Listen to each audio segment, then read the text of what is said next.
Hello everyone, welcome back to Commerce Point. आज के इस वीडियो में मैं आपके साथ डिस्कस करूंगी सबसे पहले कि इकोनॉमिक्स की तैयारी करने के लिए मैं कौन सी बुक यूज़ करती हूँ। तो मेरे पास यहाँ पर चार्टर्ड अकाउंटेंसी की एक बुक है जो कि सीपीटी का जब हम एग्ज़ाम देते हैं तब आपको मिलती है। तो मैं इस बुक को प्रेफर करती हूँ। यहाँ पर बहुत अच्छे से कंक्रीट वे से यहाँ पर कॉन्सेप्ट जो हैं वो एक्सप्लेन किए गए हैं, ठीक है। और आपको भी मैं जो भी पीपीटीज़ प्रोवाइड करूँगी, जो भी आपको वीडियोस प्रोवाइड करूँगी, उसके लिए मैं इस बुक को यूज़ करूँगी, ठीक है। तो आज की इस वीडियो में मैं आपके साथ डिस्कस करना चाहती हूँ इस टॉपिक को, that is the expansion and contraction in the demand, ठीक है। और साथ में करेंगे increase and decrease in demand. इस टॉपिक को हम मूवमेंट अलोंग डिमांड कर्व या फिर शिफ्ट ऑफ कर्व, ये दो अलग अलग टॉपिक हैं। Movement along the demand curve जो कि है हमारा expansion and contraction of the demand, और दूसरा है शिफ्ट ऑफ द कर्व जिसको हम कहते हैं increase and decrease in the demand, ठीक है। तो ये दो टॉपिक आज मैं आपके साथ डिस्कस करूँगी जो कि बहुत ही इम्पॉर्टेंट है।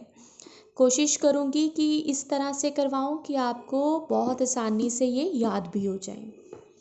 अगर आपको वीडियो अच्छी लगी then don't forget to follow the Commerce point.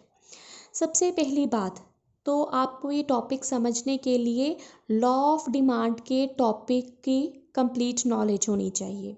सो थोड़ा से रिवाइज कर लेते हैं। लॉ ऑफ डिमांड ये कहता है कि जब भी किसी भी कमोडिटी का प्राइस फॉल होगा तो उसकी क्वांटिटी डिमांड जो है इंक्रीज हो जाएगी। बेसिक एग्जांपल ले लेते हैं।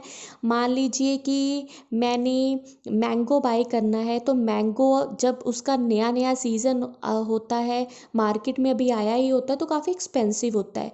तो अगर उसका 100 रुपीज़ रेट है पर केजी, तो मैं सिर्फ 1 kg बाय करूँगी। जब उसके प्राइसेस कम हो जाएंगे, फॉल हो जाएंगे, तो मैं 1 kg से अपनी डिमांड जो है उसको इंक्रीज़ कर दूँगी, ठीक है। तो यही है हमारा law of demand. But law of demand में एक बहुत ही इम्पॉर्टेंट पॉइंट होता है जो कि कभी भी आपने नहीं भूलना। वो ये है कि अदर थिंग्स बीइंग इक्वल, ये वाला कॉन्सेप्ट तभी एप्लीकेबल होगा। प्राइस के बढ़ने से क्वांटिटी डिमांडेड कम होगी, प्राइस के कम हो जाने से क्वांटिटी डिमांडेड बढ़ेगी। जो ये नेगेटिव रिलेशनशिप है ये तभी सक्सेसफुल होगा जब अदर थिंग्स इक्वल हैं। अब अदर थिंग्स का मतलब क्या है? अदर थिंग्स का मतलब ये है कि जो हमारा कस्टमर है उसकी इनकम में कोई चेंज नहीं आया, क्योंकि जब इनकम में चेंज आ जाएगा तो ऑब्वियस ही बात है, चाहे 100 रुपीज़ केजी रेट हो, चाहे 200 रुपये हो, अगर मेरी सैलरी बहुत ज़्यादा बढ़ जाती है तो मुझे उस पर बाय करने पर इफ़ेक्ट नहीं पड़ेगा, प्राइसेस कम हो चाहे ज़्यादा हो। दूसरी तरफ जैसे कि अगर मान लीजिए किसी की जॉब चली जाती है, तो 100 रुपीज़ सिर्फ एक मैंगो के लिए स्पेंड करना तो भी उसके लिए काफ़ी मुश्किल हो सकता है, ठीक है। तो यहाँ पर हम मान के चलते हैं कि जो हमारा कस्टमर है उसकी इनकम में कोई चेंज नहीं आया, ठीक है। दूसरी बात है अदर गुड्स जैसे कि गिफन गुड्स हो गए, सब्सिट्यूट हो गए, कॉम्प्लीमेंट्री गुड्स हो गए, इन सब में भी कोई चेंज नहीं है, ये भी कांस्टेंट है। दूसरा है टेस्ट ऑफ द कस्टमर, मेरे कस्टमर के टेस्ट में, उनकी प्रेफरेंस में भी कोई चेंज नहीं आया। अगर मैं ये चीज़ें मान के चलती हूँ तभी मेरा लॉ ऑफ डिमांड जो है वो लॉ सक्सेसफुल होगा, ठीक है। अब यहाँ पर हमने अगर लॉ ऑफ डिमांड को मैं फॉलो करके जा रही हूँ और ये मैं मान रही हूँ कि मेरी ये तीनों कंडीशन, ये तीनों एजम्पशंस एप्लीकेबल है, तो उस केस में अगर प्राइसेस फॉल होंगे तो क्वांटिटी डिमांडेड बढ़ जाएगी, और इस फिनोमिना को ही हम कहते हैं एक्सपेंशन ऑफ द डिमांड। अगर मेरे प्राइसेस इंक्रीज हो जाएंगे तो मेरी क्वांटिटी डिमांडेड फॉल हो जाएगी, और इस फिनोमिना को इकोनॉमिक्स में हम कहते हैं कॉन्ट्रैक्शन ऑफ डिमांड। अब इसका कर्व कैसे बनाना है वो मैं आपको बनाकर दिखाती हूँ। तो यहाँ पर मैं दो एक्सेस ले लूँगी, एक है मेरी एक्स एक्सेस, एक है मेरे पास वाई एक्सेस। एक्स एक्सेस पर लूँगी क्वांटिटी डिमांडेड और वाई पर ले लेती हूँ मैं प्राइस। ठीक है, तो अगर मैं मान लीजिए क्वांटिटी प्राइस है ओ पी और क्वांटिटी डिमांडेड है ओ क्यू। ठीक है, तो इसको एक्सपैंड करो, देखो मेरा डिमांड कर्व कहाँ पर पहुँचता है। So this is my demand curve. ठीक है, D D is the demand curve. मान लीजिए प्राइसेस इंक्रीज हो जाते हैं, ओ पी से ओ पी 1 पहुँच जाते हैं। ठीक है, तो मेरी डिमांड क्या हो जाएगी, मेरी डिमांड फॉल हो जाएगी। तो मेरी डिमांड ओ क्यू से शिफ्ट होकर ओ क्यू 1 पहुँच गई। ठीक है, तो पहले इस पॉइंट पर मेरी डिमांड थी, अब मेरी डिमांड होगी बी पॉइंट पर शिफ्ट होगी ना, ए से क्या हो गया, ऊपर चली गई। तो जब भी डिमांड मेरी कम हो जाएगी उस केस में मेरा जो मूवमेंट है वो क्या हो जाएगी, अपवर्ड मूवमेंट। ठीक है, अपवर्ड मूवमेंट हो जाएगी जब डिमांड कम हो जाएगी। अब दूसरी हम कंडीशन ले लेते हैं, प्राइसेस मान लीजिए ओ पी से शिफ्ट होकर ओ पी 2 हो जाते हैं। तो मैं यहाँ पर भी इसको एक्सपैंड करती हूँ, प्राइसेस के फॉल हो जाने से क्वांटिटी डिमांडेड बढ़ गई, ओ क्यू से ओ क्यू 2 होगी। अब मैं आ जाऊँगी इस नए पॉइंट पर, पॉइंट सी। तो मेरा क्या हो रहा है, डाउनवर्ड मूवमेंट हो रही है। जब प्राइसेस फॉल हुए तो डाउनवर्ड मूवमेंट होगी, तो इसको हम क्या कहते हैं, कॉन्ट्रैक्शन ऑफ द डिमांड। अब आपने एक बात नोट की होगी, पहले कस्टमर ओरिजिनल ए पॉइंट पर था, फिर जब प्राइसेस बढ़ गए तो वो बी पॉइंट पर शिफ्ट हो गया, जब प्राइसेस कम हुए वो सी पॉइंट पर शिफ्ट हो गया।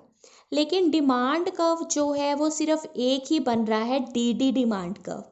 तो ये हमारी सिचुएशन होती है जब हम इन तीन कंडीशंस को, इन तीनों एजम्पशंस को मान कर चलते हैं, और इसे हम कहते हैं मूवमेंट अलोंग डिमांड कर्व। एक ही डिमांड कर्व है, सिर्फ कस्टमर मूव कर रहा है, कभी वो अपवर्ड जा रहा है कभी वो डाउनवर्ड जा रहा है, यहाँ पे सिर्फ मूवमेंट है। सो position of demand curve remain the same, same है डिमांड कर्व, बट कस्टमर जो है वो मूव करेगा, कभी अपवर्ड जाएगा और कभी वो क्या जाएगा, डाउनवर्ड जाएगा। सेकंड हमारे पास कॉन्सेप्ट है, अगर ये तीनों कंडीशंस को हटा देते हैं हम, ठीक है, अब प्रोडक्ट के प्राइस में कोई चेंज नहीं आया, मैंगो के प्राइस में कोई चेंज नहीं आया, बट वैसे चेंजेस आए हैं जैसे कि कस्टमर का टेस्ट चेंज हो गया। अब अगर मुझे मैंगो पसंद नहीं है तो 100 की बजाय चाहे उसका रेट 10 रुपीज़ पर केजी हो जाए, फिर भी मेरी डिमांड इंक्रीज़ नहीं होगी। तो अगर प्राइस की वजह से नहीं, अदर फैक्टर्स की वजह से मेरी डिमांड में चेंजेस आ रहे हैं तो उसको हम कहेंगे शिफ्ट ऑफ डिमांड कर्व। सो अगर चेंजेस आते हैं अदर फैक्टर्स में, उसको हम कहते हैं shift in the demand curve. अब कैसे बनाना है वो भी आपको मैं बताती हूँ, दो अलग अलग बनाऊंगी। ठीक है, अब मान लीजिए ये मेरा प्राइस है ओ पी और क्वांटिटी डिमांडेड एक्स एक्सेस पर है ओ क्यू, ये मेरा डिमांड कर्व है। ठीक है, तो अब प्राइस में कोई चेंज नहीं आया, प्राइस में, मैंगो के प्राइस में नो चेंज, लेकिन मेरी जो इनकम है वो इंक्रीज़ हो गई है। इनकम के बढ़ जाने से मैं अपने प्रोडक्ट के लिए डिमांड जो है वो भी इंक्रीज़ कर दूंगी। ठीक है, तो मेरी प्राइस में कोई चेंज नहीं, क्वांटिटी डिमांडेड ओ क्यू से ओ क्यू 1 हो गई है। ठीक है, ओ क्यू 1 हो गई, तो अब मेरा जो है ये शिफ्ट हो जाएगा डिमांड कर्व। इसको थोड़ा सा मैं शिफ्ट कर देती हूँ, ये देखिए प्राइसेस सेम है बट मेरी क्वांटिटी जो है वो बढ़ गई है। ठीक है, सो डी से मैं डी वन पर शिफ्ट कर गई, तो मेरा जो डिमांड कर्व है वो अपवर्ड शिफ्ट हो जाएगा, अपवर्ड। आई थिंक मैंने यहाँ लिखा भी होगा, ये देखिए when more is demanded at the same prices, तो राइट वर्ड शिफ्ट हो जाएगा। देखो राइट साइड आ गई ना, आपकी राइट साइड इस तरफ है, ठीक है। अब हम ले लेते हैं, अगर आपके प्राइस में चेंज नहीं है बट मेरी क्वांटिटी डिमांडेड चेंज हो गई है, ठीक है। तो उसके लिए ये मान लीजिए क्वांटिटी डिमांडेड है, ये मेरा है price, Y axis, X axis O. So prices थे मेरे ओ पी और क्वांटिटी डिमांडेड थी ओ क्यू। प्राइसेस में चेंज नहीं आया बट मेरी क्वांटिटी डिमांडेड जो है वो शिफ्ट होकर Q1 पहुंच गई। तो अब मैं डी से डी डैश। सो अगर प्राइस में कोई चेंज नहीं है बट फिर भी हमारी डिमांड जो है वो डिक्रीज जा रही है, तो उसका रिस्पॉन्सिबल अदर फैक्टर्स होंगे। जैसे कि टी जो है, मान लीजिए उसके प्राइसेस में कोई चेंज नहीं आया बट मेरी जो दूसरी तरफ कॉफ़ी है उसके प्राइसेस फॉल हो गए, तो मैं कॉफ़ी के लिए डिमांड ज़्यादा कर दूंगी और टी की डिमांड मेरी कम हो जाएगी। तो इस तरह से टी के प्राइसेस चेंज ना होते हुए भी मेरी उसकी डिमांड जो है उसमें चेंजेस आएंगे। आई होप आपको ये वीडियो जो है यूज़फुल लगेगी। अगर अच्छी लगी then don't forget to like my video को लाइक ज़रूर कीजिएगा।